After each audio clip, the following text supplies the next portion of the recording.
Welcome, everybody. Tonight, your neighborhood good Gulf dealer joins the Gulf Oil Companies in bringing you the Motion Picture Star's own program, the Gulf Screen Guild Show. With Misha Auer, Billy Burke, Jerry Colonna, Jack Oakey, Betty Jane Rhodes, and Oscar Bradley. And your master of ceremonies for tonight, Roger Pryor.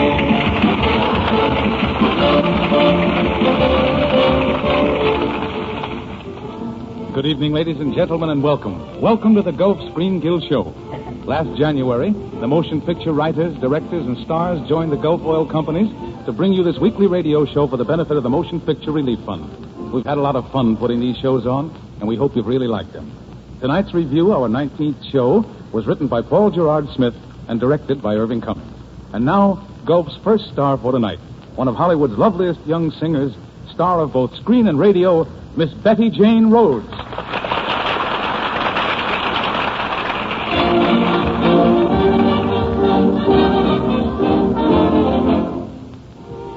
Betty Jane sets the face of our show as she brings us the current hit, And the Angels Sing. Sing it, Angel. We meet, and the angels sing.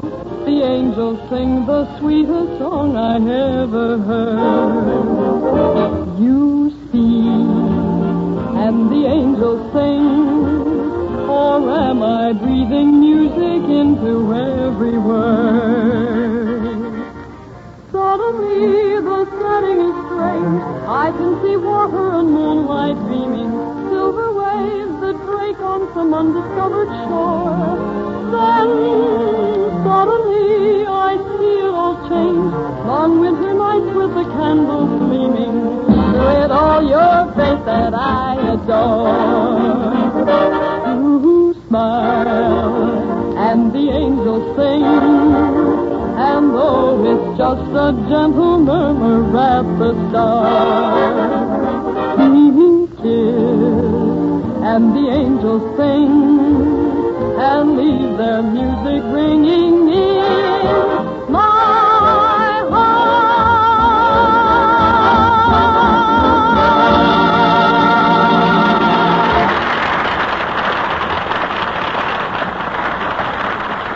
Thank you, Betty Jane, thank you. That was perfectly swell. You bet it was, Betty Jane. Thanks, Roger, and thank you, John Caddy. You know, I'd get a lot of satisfaction if I could only sing like that. But, Johnny, it's such a little thing. It's no trouble at all to do. Well, sometimes those little things that are the least trouble to do return the most satisfaction. I don't mean just singing. For instance, ladies and gentlemen, tomorrow, spend a few minutes at your good Gulf dealer's while he drains that dirty winter motor oil from your car and refills your crankcase with fresh, clean Gulf Pride. It's no trouble at all, and you'll get a lot of satisfaction out of changing to Gulf Pride because you can be sure that when you get Gulf Pride, you're getting tops in engine protection. You see, Gulf Pride has been made tougher and more durable by the special patented Alchlor process. Now, this Alchlor process is used in addition to conventional methods. It makes the 100% Pennsylvania crude from which Gulf Pride is made even purer. That's why we suggest that you look for the Do It Now sign outside your good Gulf dealers and make your regular spring oil change a change for the better. A change to Gulf Pride, the motor oil that works wonders of lubrication.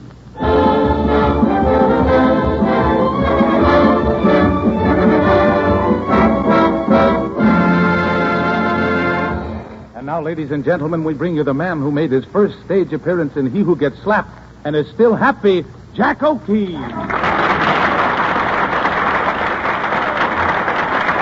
Yeah. Thank you. Listen here, Pryor. You don't have to stand here and tell the people that I'm slap happy. It's a fabrication. It's a lie. It's a falsehood. Besides, they know it.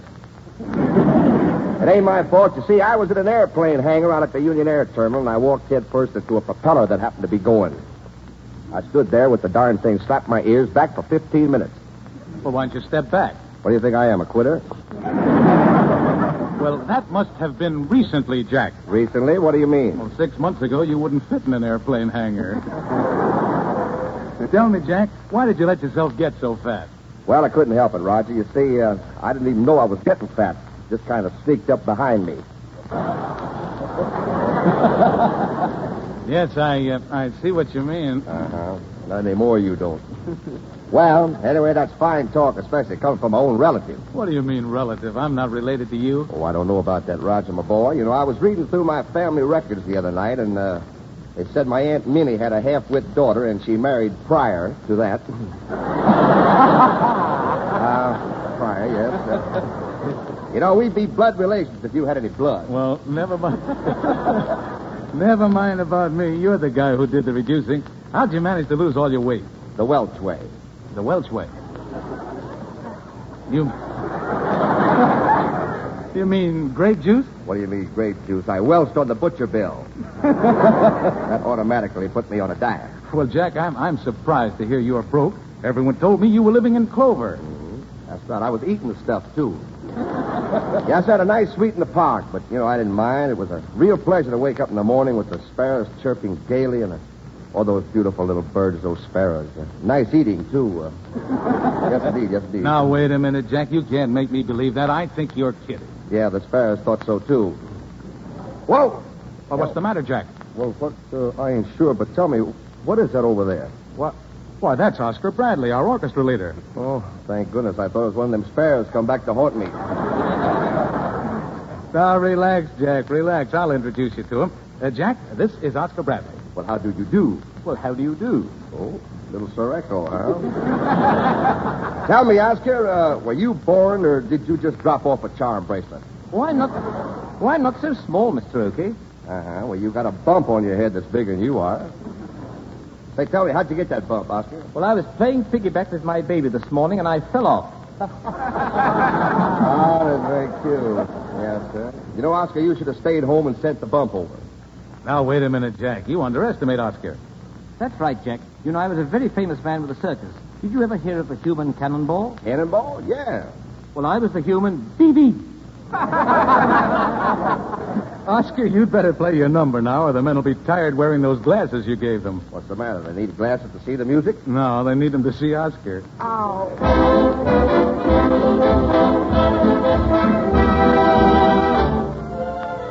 Oscar Bradley and the boys give you their version of Sing a Song of Sunbeams and the title song from Bing Crosby's latest picture, East Side of Heaven.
Oscar, that was great. Really swell. Yes, sir, that was terrific, Oscar. Boys, you can take your glasses off now.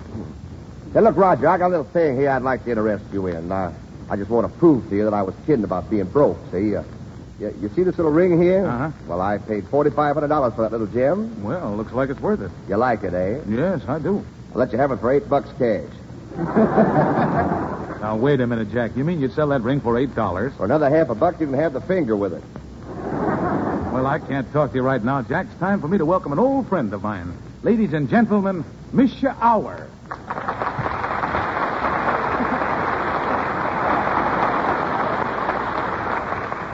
Good evening, my bublichki and my bublichkis, that's that. Or as we say in old Russia, hi, y'all. Welcome to the Screen Guild Show, Misha. You know, you look happy. Is it because you're here tonight? Da, You're looking wonderful, too, Misha. You must be feeling all right. da, Now, wait a minute. What is it you're saying? da. Da, in Russian that means yes, you understand? Da. How do you like that? I was speaking Russian when I was 3 months old and didn't even know it.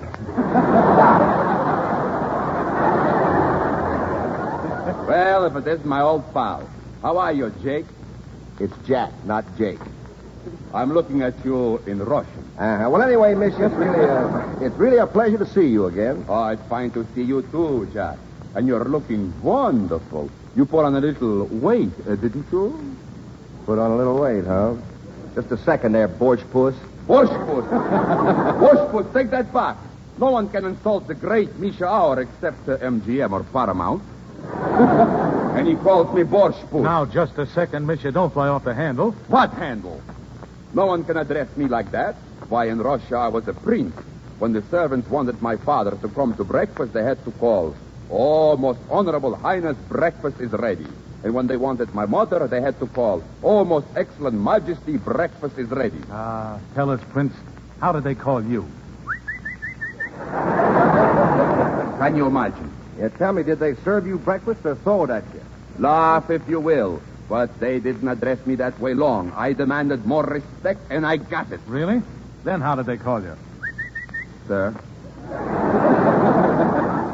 Life in Russia was wonderful. Until my father met with an awful accident because of daylight saving. What happened? He forgot to set his time bomb back. Oh, now that's too bad. Poor Papa. He was so kind and gentle. That was the first time I ever saw him blow up. The next day I had to escape from Russia, so I left everything behind me and jumped into the Red Sea. Wait a minute. The Red Sea is 2,000 miles from Russia. When I jumped. But my troubles were just starting. There I was in the icy water. Whirlpools pulled at me from all sides, but I overcame them. I fought against the onrushing current. Suddenly, a black wall loomed up in front of me, and I was swept towards it. Well, for heaven's sake, man, what did you do? I swam right over the dam.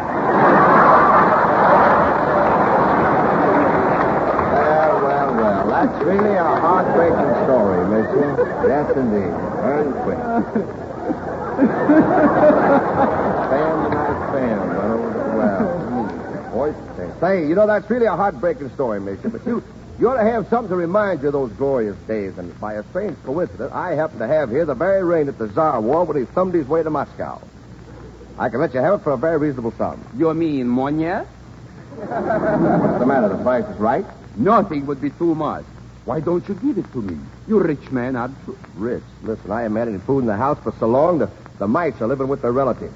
Oh, I'm sorry, Jack, because I was figuring on selling you something. Selling? Oh, that's too bad. Yeah, that is too bad. Roger. Yes, fellas, what is it? Jack was just showing me this beautiful ring. I want to buy it, but Jack insists that you get first preference. Well, I really don't think I want the ring. Personally, I hope you don't buy it. Take another look. It's beautiful. Well, all right. Do you mind if I take it off your finger, Jack? Well, not at all. It's on pretty tight. Here, wait a minute, will you? You'll never get that ring off by sliding it. It takes a big jerk to get it off. Okay, you do it. Go ahead, Jake. Take off the ring. Never mind. I'm no dope. I wouldn't buy an old piece of junk like that. Oh, well, listen, Roger, this ring is brand new. Great. An idea is knocking on my head. We'll sell the ring to Billy Burke when she gets here. Well, you can try, boys, but Billy Burke doesn't buy anything but antiques. Look, all of a sudden, the ring aged. Okay, boys. You take it over in the corner and let it get a little older. In the meantime, I'll put on blackface, try to do a number that Burt Williams made famous. Oscar, if you please. Great, great moments come to every man. Some situation where he can attain his fame that folks acclaim in the very mention of his name. Now the circus played our town one day. The three Bengal tigers got away. The manager looked right at me. Said here's opportunity. Somebody's got to get them cats. Somebody's got to go. The tiger man, he's sick in bed. Put on your hat and coat each day. Not a man that brings them back alive. A hero is going to be. Now, that was a wonderful chance for somebody else, not me. The two ivory bones with them little ebony dots, they often lead the cemetery lot. The game last night brought on a fight, which ended up with them pistol shots. And I was the furthest from the door. The others, they all got there before.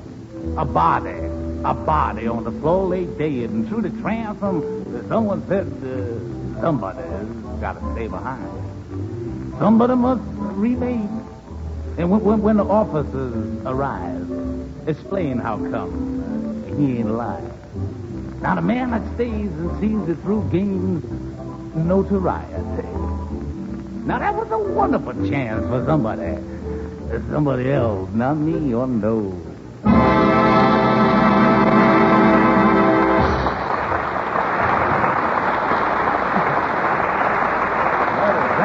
Thank you very, very much. Oh, Roger, that was really a swell old number. Just a minute, Roger. Rod, just a second. There's a mosquito on your face. Steady now, I'll get him. Ouch! I got him. Well, thanks, but the mosquito would have done less damage. Well, maybe that one mosquito would, Rod, but if we let him get away, he'd soon be back with all his friends, and then you'd really be in trouble. You know, this is the time of the year when various insect pests start working in relays to make your life miserable. The moths are getting ready to ruin any winter woolens that might not have been stored away, and the flies are pretty busy, too. So, ladies and gentlemen, to help you destroy these insects, we'd like to remind you of another good Gulf product. Gulf Spray Insect Killer. A Gulf Spray is an extra-strength insect killer that contains as much as 40% more pyrethrum, or killing ingredient. Yet Gulf Spray is so highly refined that it's always pleasant to use. It won't leave a telltale odor, it never spots or stains, and it's so safe you can even spray it around baby's crib. You can get Gulf Spray at your favorite store or good Gulf dealers for only 25 cents a pint. For real protection against insects, be sure you buy extra-strength Gulf Spray Insect Killer.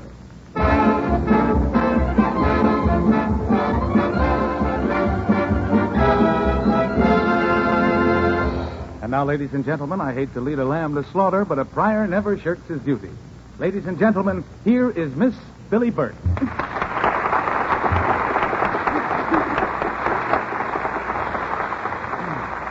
Miss Burke, the Screen Guild welcomes you. Oh, thank you.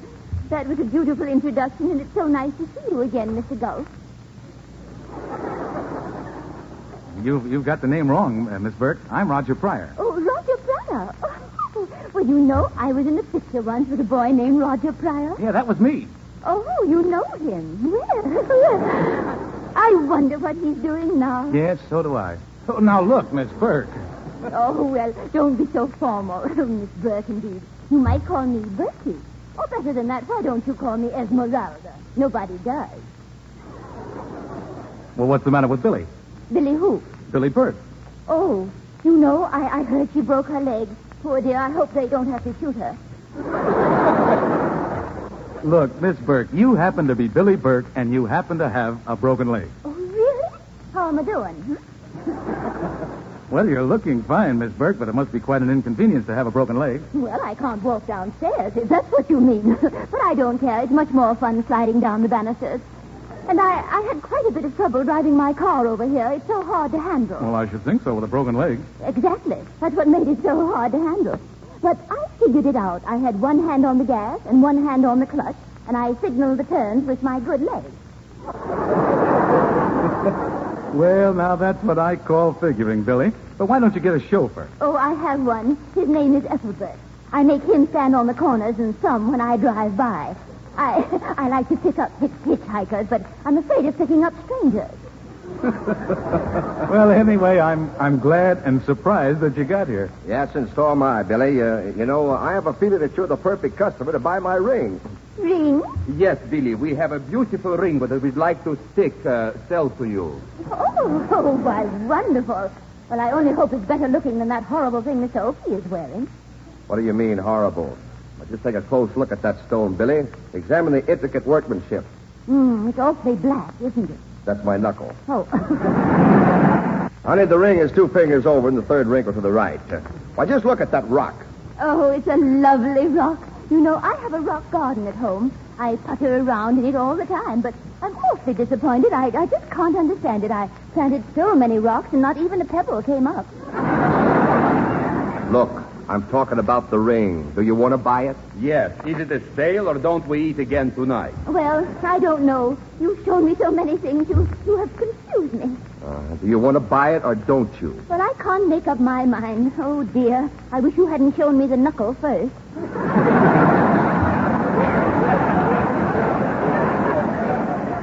I'm so confused. Well, I'm sorry the knuckle's not for sale. Listen, I need the knuckle, see, to knock on doors. Oh, well. Oh, it's a beautiful ring, but I couldn't buy anything unless it's an antique. Antique? Why, this ring is a real antique. And besides that, it's genuine. Why, wait till I get it off. I'll show you. Here you are. Look at that inscription on the inside. To Adam with love, Eve. Oh, that's wonderful. But are you sure that Eve really sent Adam this ring? Are we sure? I delivered it. Is that right, Jack? That's right, and he hasn't worked since. Well, it sounds marvelous. You know, I'm always on the lookout for things like this. In fact, I carry my antique expert with me. He's right outside. I'll call him for you, Miss Burke. Uh-oh. Right this way, sir. Greetings, freaks. Where are the antiques? Well, it's Professor Colonna.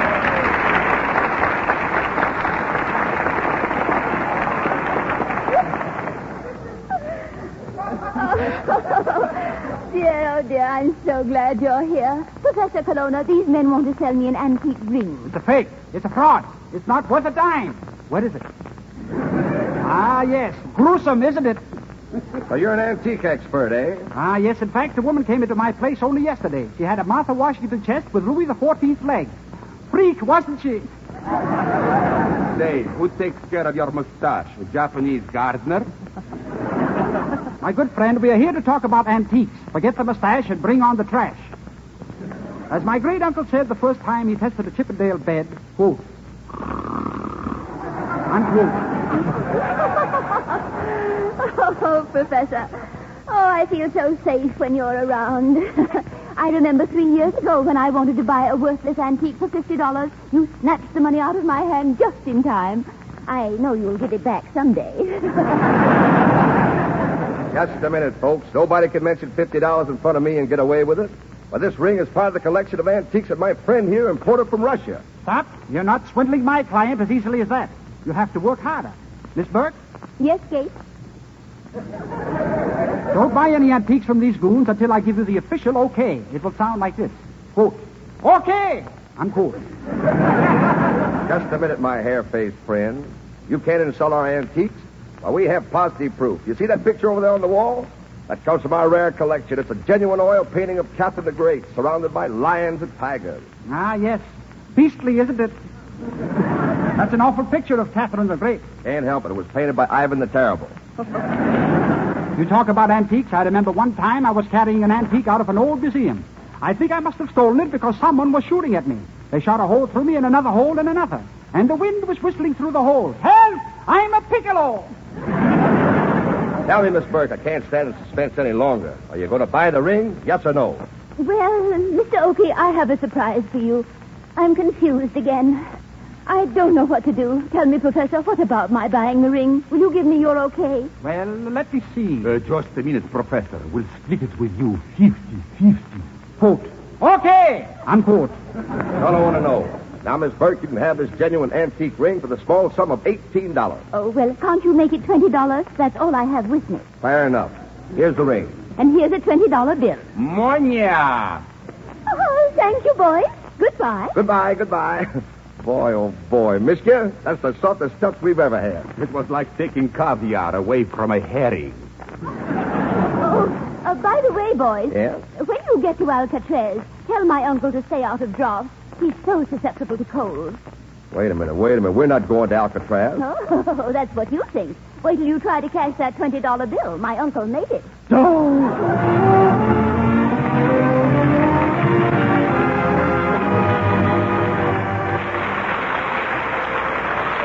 And now, ladies and gentlemen, Betty Jane Rhodes returns to sing one of her favorite songs, What Is There to Say? It's all yours, Betty.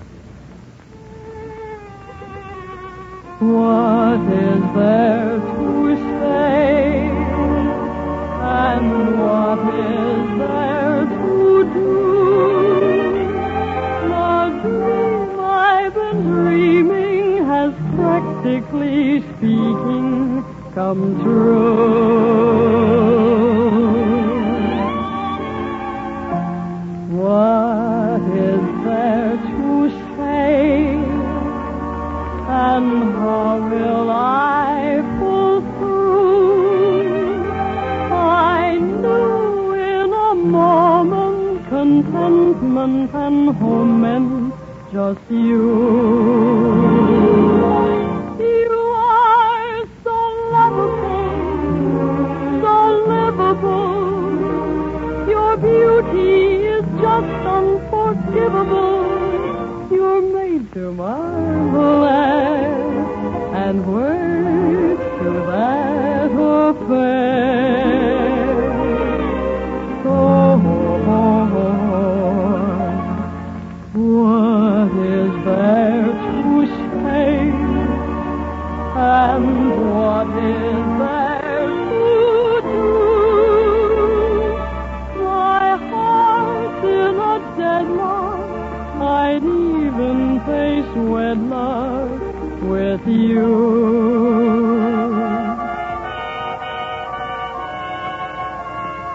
What and what is there to do?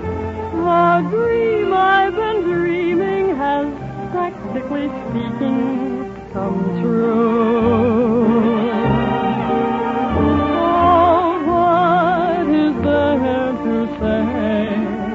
And how will I pull through?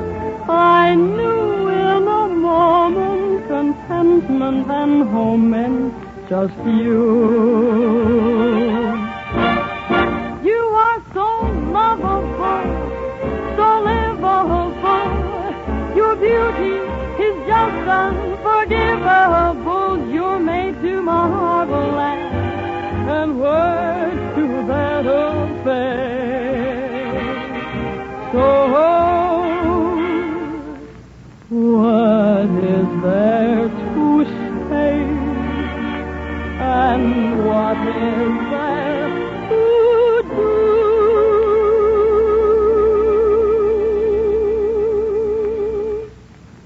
My heart's in a deadline. I'd even face wedlock with you.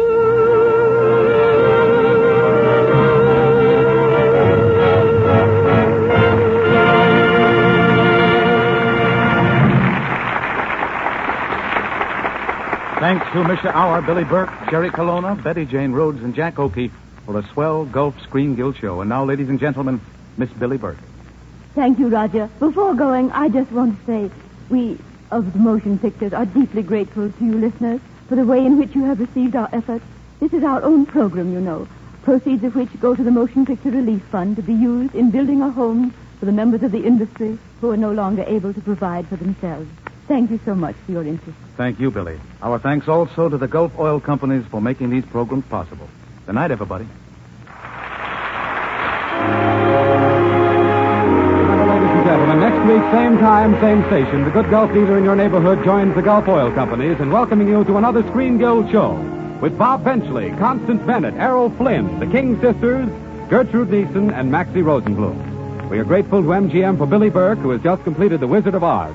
Misha Auer is currently appearing in the Universal production East Side of Heaven, and Jerry Colono appears to the courtesy of the Pepsodent program. John Conte speaking for the Gulf Oil Companies. This is the Columbia Broadcasting System.